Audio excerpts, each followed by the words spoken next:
पूर्व के वीडियो में मैंने जो है एफओसी मेन वैल्यू का निकालने के लिए बताया था, जो कि डिफरेंशिएशन का ही यूज का था। तो चलिए इसी कड़ी को मैं आगे बढ़ाते हुए मैं आज मैक्सिमा और मिनिमा के बारे में, यानी मैक्सिमा एंड मिनिमा जिसको उच्चतम और न्यूनतम कहते हैं के बारे में आज बढ़ रहे हैं। ये भी आपका डिफरेंशिएशन का ही यूज है। तो आइए हमारा व्यवहारिक जीवन में कहीं कहीं मैक्सिमम और मिनिमम मान का आवश्यकता पड़ता है फलन में। तो इसके लिए ही इस चैप्टर में हम लोग पढ़ेंगे। तो इसके लिए कोई फलन अगर होता है, कब मैक्सिमम होगा कब मिनिमम होगा, तो इसके लिए कुछ रूल्स हैं, कुछ नियम्स हैं, पहले मैं जान लूं। तो ये पहली बात तो है कि कहां कहां जो है मैक्सिमम और मिनिमम मान निकलेगा। तो पहले इसके बारे में हम लोग जान लें। तो पहला जो है, किसी फलन का महत्तम या न्यूनतम मान उन बिंदुओं पर भी हो सकता है जहां यह असंतत है या जहां यह संतत है लेकिन अवकलनीय नहीं है। ये तो फर्स्ट बात हुआ। दूसरी बात है कि किसी फलन का महत्तम या न्यूनतम मान उस बिंदु पर नहीं हो सकता है जहां यह परिभाषित नहीं है। परिभाषित करने का मतलब जिसको डिफरेंशिएट हम नहीं कर सकते हैं। तीसरा कि किसी फलन का स्थानीय महत्तम या न्यूनतम मान एक से अधिक बिंदुओं पर हो सकता है। कहने का मतलब हुआ कि एक से अधिक बिंदु पर भी न्यूनतम और महत्तम दोनों हो सकता है। इसी तरह फोर्थ में, यदि कोई फलन संतत है तो इस प्रकार का फलन महत्तम और न्यूनतम मान एक के बाद दूसरा होता है। इसी तरह पांचवा, किसी बिंदु पर स्थानीय न्यूनतम मान दूसरे बिंदु पर के स्थानीय महत्तम मान से बड़ा हो सकता है। तो इस तरह से आपको जानकारी रखना है कि कैसे इसमें। तो आइए इसके हम लोग चले द्वितीय अवकलज परीक्षण के द्वारा इसे कैसे महत्तम और न्यूनतम हम लोग निकालते हैं। यानी कि किसी दिए हुए संतत फलन का महत्तम और न्यूनतम मान निकालने पर आधारित प्रश्न के लिए ये मैं सेकेंड डेरिवेटिव से बता रहा हूं। तो आइए इसमें। तो सेकेंड डेरिवेटिव टेस्ट में सर्वप्रथम हम लोग यह करते हैं कि यदि फलन f(x) का महत्तम और न्यूनतम मान निकालना है तो y = f(x) मान लेते हैं। दूसरा dy/dx निकालते हैं और इसको 0 के बराबर कर x का वास्तविक मान निकालते हैं। इसी तरह तीसरा जो है, यदि dy/dx बराबर 0 करने से x का कोई वास्तविक मान नहीं मिलता है तो y का मान ना तो महत्तम होगा और ना ही न्यूनतम होगा। इसी तरह फोर्थ, यदि dy/dx = 0 करने से x के वास्तविक मान लिया जाए अल्फा, बीटा, गामा इत्यादि मिलते रहे, तो इन बिंदुओं पर y का हाईएस्ट डेरिवेटिव्स d² या dq/dx3 इसी तरह से आगे निकालते जाएंगे और जब तक जाएंगे कि ये अशून्य ना हो जाए। अब इसी तरह से पांचवा कड़ी में इसको क्या करते हैं कि यदि y1 का विषम कोटि का अवकलज अशून्य हो, विषम कोटि का अवकलज अगर अशून्य हो तो y का मान उस बिंदु पर न तो महत्तम होगा और न न्यूनतम होगा। और इसी तरह सेकेंड इसका जो है, यदि y का मान इसी तरह समकोटि में अगर हो तो उस बिंदु पर y का मान तरह का प्राप्त होगा। पहला होगा महत्तम होगा यदि वह यह अवकलज ऋणात्मक होगा। दूसरा न्यूनतम होगा यदि अवकलज धनात्मक होगा। तो आइए इसी को आगे में बढ़ाते हुए मैं एक एग्जाम्पल आपका दे रहा हूं। मैं डॉक्टर केसी सिन्हा का बुक 12 का पढ़ा रहा हूं, मैक्सिमम एंड मिनिमम। तो आइए इसमें एग्जाम्पल नंबर फर्स्ट ये देखते हैं। Find the maximum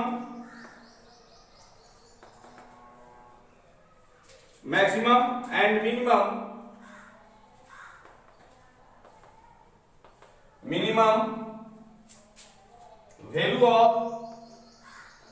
values of the following function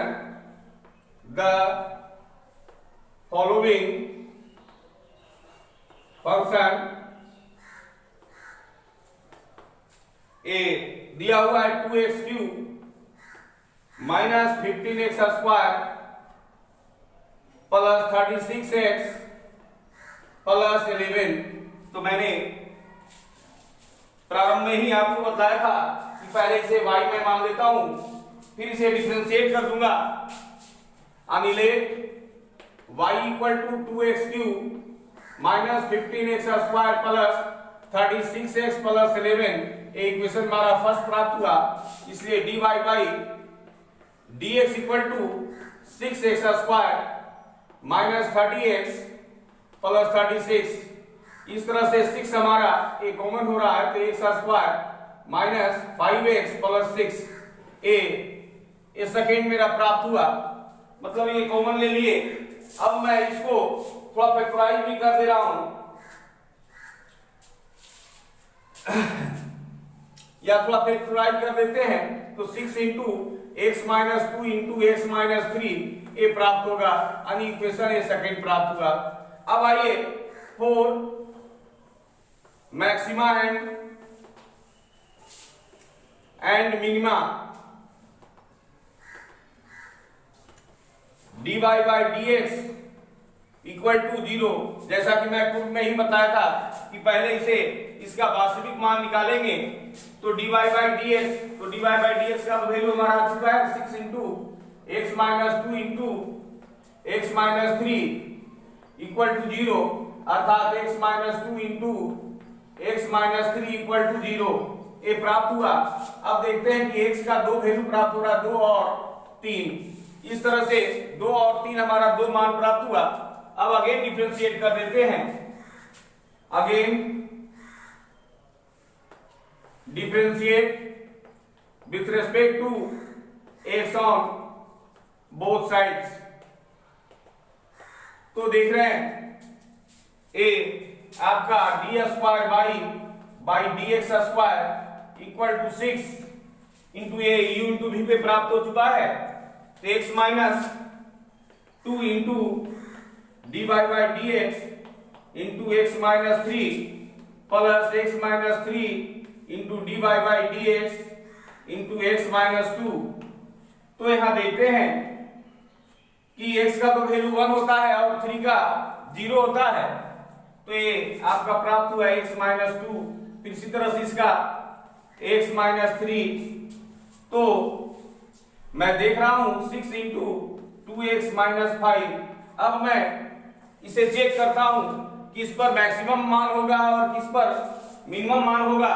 तो इसके लिए जो हमारा दो मान प्राप्त हुआ है 2 और 3, ये दोनों इस पर बारी बारी से रखकर देखेंगे।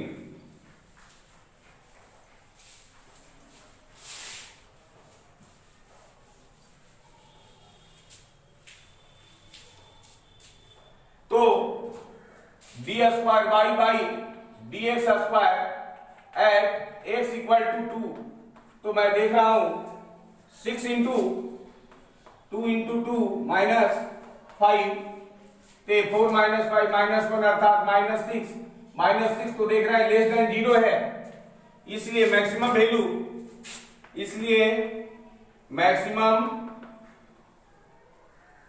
Value of y at x equal to 2 ये मैक्सिमम वैल्यू आया। इसलिए y इक्वल टू हम निकाल दें तो y का, तो हम बताए थे पूर्व में ही जो हमारा इक्वेशन फर्स्ट था, ये दिया हुआ था y equal to 2x minus 15x square plus 36x plus 11 था।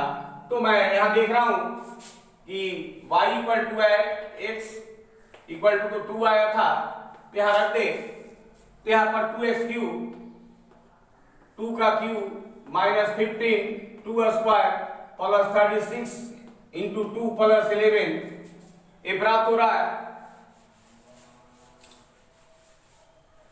तो मैं देखता हूं 16 4 15 चौके 60 36 गुना 72 प्लस 11 इस तरह से ऐड करते हैं। 6 2 8 और 1 9 1 8 और 1 9 99 माइनस 60 अर्थात 39 यानी 39 प्राप्त हुआ। ये मैक्सिमम मान प्राप्त हुआ। अब मैं देखता हूं now d square by d x square at x equal to जो 3 आया था, मैं 3 रख रहा हूं इसमें। तो यहां देखता हूं कि 6 इंटू 2 इंटू 3 माइनस 5 अर्थात 3 गुना 6 माइनस 5 1 अर्थात 6 आ रहा है। तो 6 जो है ये पॉजिटिव है यानी ग्रेटर देन 0 है, इसलिए minimum value of y at x equal to 3 यानी कि 3 पर जो है y का मिनिमम वैल्यू प्राप्त हो रहा है, इसलिए y इक्वल टू मान रख दे रहे हैं, इसी मान में रख दे रहे हैं 2 इंटू 3 का whole cube minus 15 3 square plus 36 into 3 plus 11 यानी इक्वेशन फर्स्ट में 3 3 3 9 3 27 गुना 54 अब 3 3 9 15 9 35 से 135 प्लस 36 3 108 प्लस 11 और मैं इसे ऐड कर दे रहा हूं 8 4 12 और 1 13 के 3 अंक चाहिए 6 और 1 7 173 माइनस 135 इसे मैं घटा रहा हूं अर्थात 38 यानी 38 आपका मिनिमम वैल्यू हुआ और मैक्सिमम वैल्यू 39 हुआ। इसी टाइप से आपका बहुत सा क्वेश्चंस है जिसको बनाने में कोई परेशानी नहीं होगी। तो आइए इसके बाद मैं एक एग्जांपल और बता रहा हूं।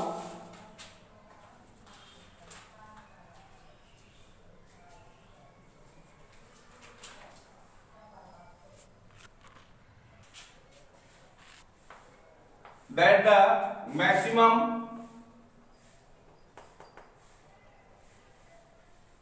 value of 1 by x to the power x is e to the power 1 by e। ये साबित करना है, कहने का मतलब है कि दिखाए कि 1 by x to the power x का महत्तम मान e to the power 1 by e होगा। तो सर्वप्रथम मैंने बताया था कि जो जिस पर महत्तम और न्यूनतम मान निकालना है उस फंक्शन को y बराबर मान लेते हैं। तो let y equal to 1 by x to the power x ये मान लिए। अब मैं इसे डिफरेंशिएट कर दे रहा हूं, तो डिफरेंशिएट करने पे ये हमारा प्राप्त हो रहा है minus 1 by x to the power x into 1 plus log x। इस तरह से ये मेरा डिफरेंशिएशन प्राप्त हो रहा है।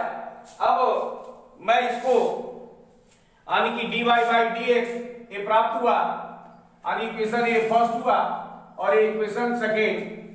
अब फोर मैक्सिमा एंड मिनिमा, तो मैं बताया था कि dy by dx equal to क्या होता था, 0 होता था। तो dy by dx equal to 0 अर्थात minus 1 by x to the power x into 1 plus log x equal to 0।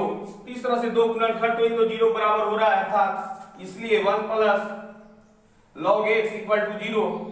तो log x इक्वल टू -1। इस प्रकार देखते हैं कि e to the power -1 equal to x। log को मैं तोड़ा तो इस तरह से प्राप्त हो रहा है। मैं इसके बाद और थोड़ा सा आगे चल रहा हूं, मैं इसे साइड पे हटा दे रहा हूं।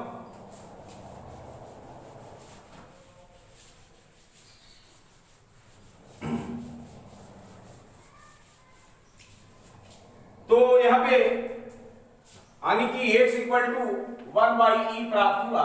अब देखते हैं, अगेन डिफरेंशिएट करेंगे, अगेन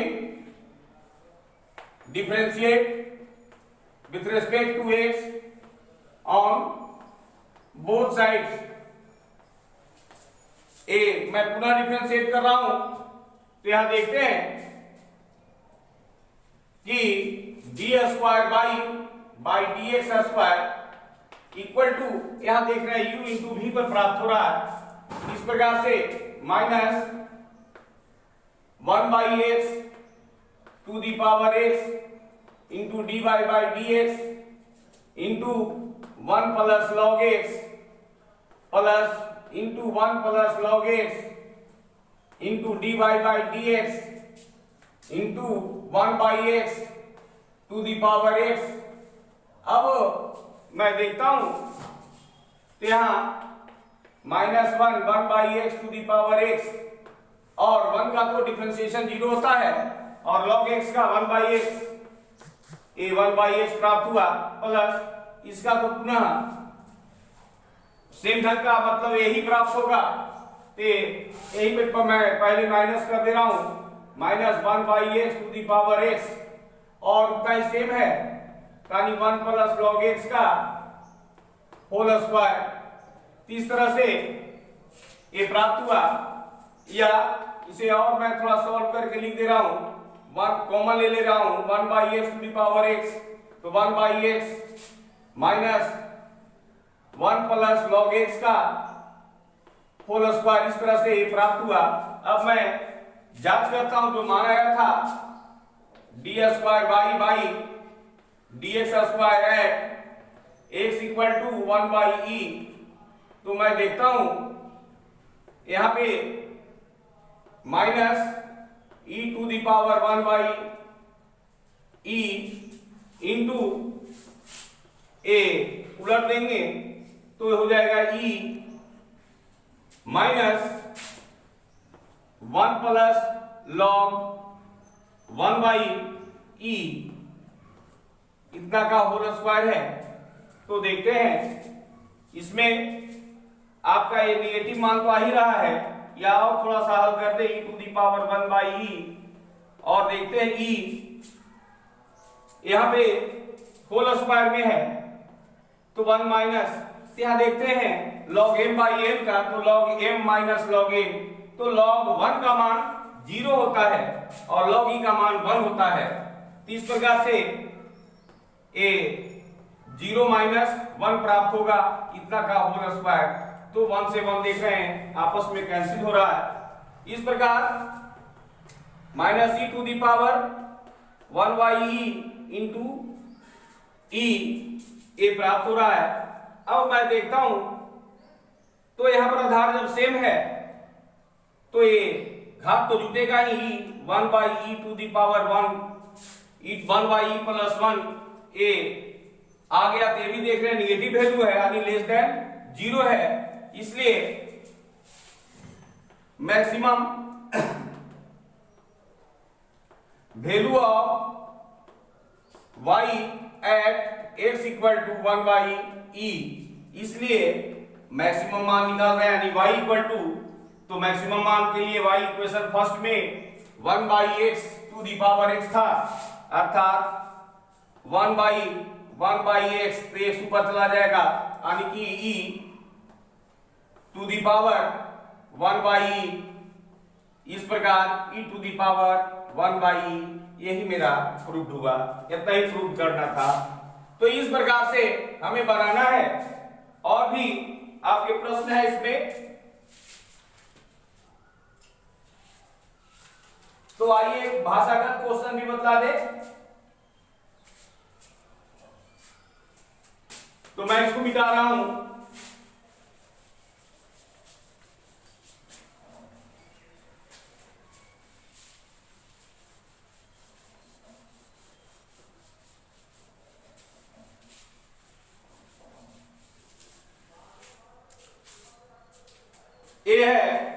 आपका एग्जाम्पल नंबर 9, एग्जाम्पल नंबर 9 में दिया हुआ है so that of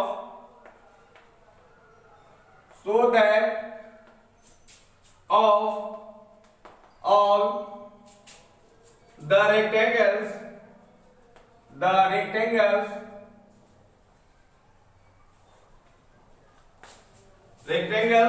with a given perimeter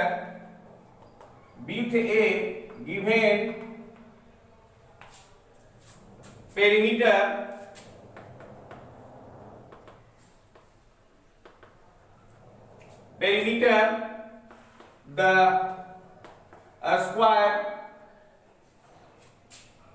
had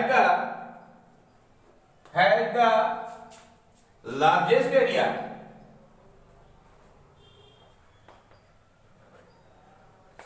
अब आइए, यानी कहने का मतलब है कि इसमें दिखाएं कि दिए हुए परिमिति वाले आयत में महत्तम क्षेत्रफल वाला आयत वर्ग होगा।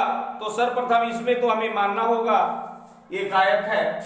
चलिए मैं थोड़ा सा फिगर ड्रॉ कर दे रहा हूं कि एक आयत है जिसका नाम क्रमशः ए बी सी डी, और ए मान लिए लंबाई कुछ होगा, कुछ चौड़ाई भी होगा, तो ए बी इक्वल टू मान लिया जाए एक्स मान लिए, और चलिए इसे भी मान लेते हैं कुछ जेड मान लिए हैं। इस तरह से देखते हैं। अब थोड़ा सा मैं इसमें मान लिया, तो आइए इसमें चलते हैं।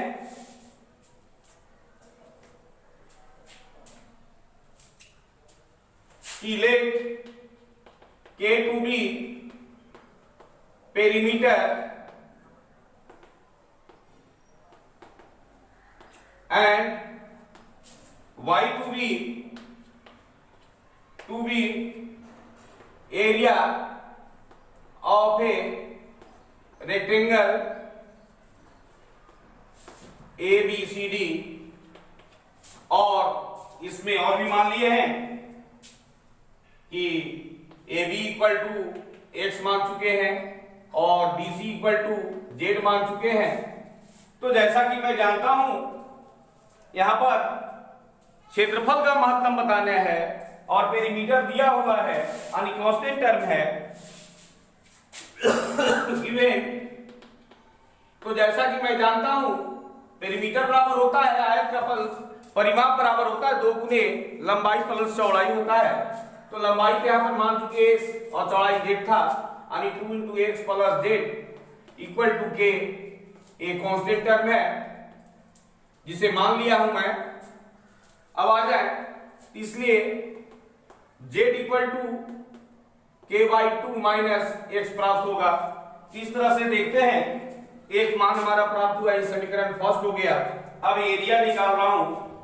नाउ एरिया इक्वल टू जानते ही हैं कि लंबाई गुने चौड़ाई होता है, और एरिया के लिए मैंने यहां पर y मान लिया हूं, यानी x इंटू जेड, अर्थात x और z का वैल्यू k/2 माइनस एक्स था। अब देखते हैं कि kx/2 माइनस एक्स स्क्वायर, ये मुझे प्राप्त हुआ इक्वेशन सेकेंड। अब मैं इसे डिफरेंशिएट कर दे रहा हूं, इसलिए dy by dx equal to, मैं इसे डिफरेंशिएट कर रहा हूं तो देखता हूं कि k/2 माइनस 2x ये प्राप्त हुआ। फिर देख रहे हैं इतना तो प्राप्त हुआ 4। अब 4 मैक्सिमा एंड मिनिमा के लिए मैं जांच कर रहा हूं dy by dx equal to 0। तो देखते हैं dy बाई dx का मान k/2 minus 2x equal to 0, तो k/2 इक्वल टू 2x, अर्थात इसलिए x इक्वल टू k/4 प्राप्त हो रहा है। अब मैं अगेन डिफरेंशिएट करता हूं, again differentiate with respect to x on both sides, तो मैं देख रहा हूं कि d square y by d x square equal to a k by 2 है, तो के बाई 2 तो कांस्टेंट टर्म है तो जीरो ही होगा, अर्थात -2 ए प्राप्त हुआ। तो मैं देखता हूं लेस देन ए 0 से है, निगेटिव है, इसलिए मैक्सिमम वैल्यू होगा, इसलिए maximum value of y at x equal to k by 4। अब देखते हैं, तो मैक्सिमम वैल्यू हमारा निकल चुका है x बराबर k बाई 4 का। तो चलिए इसलिए अब इक्वेशन सेकंड में देखते हैं, हमको वर्ग दिखाना है। तो वर्ग में जैसा कि जानते हैं चारों भुजाएं आपस में बराबर होते हैं, तो देखते हैं z का भी मान तो बराबर होनी चाहिए, इसलिए z इक्वल टू यानी फ्रॉम इक्वेशन फर्स्ट, तो z इक्वल टू हमारा प्राप्त हो रहा है k बाई 2 माइनस x, तो x का तो वैल्यू हमारा प्राप्त हुआ है k बाई 4, तो एलसीएम लेंगे तो 4 होगा, अर्थात k बाई 4 ही प्राप्त हो रहा है घटाने पे। तो देखते हैं कि ये आपस में बराबर है,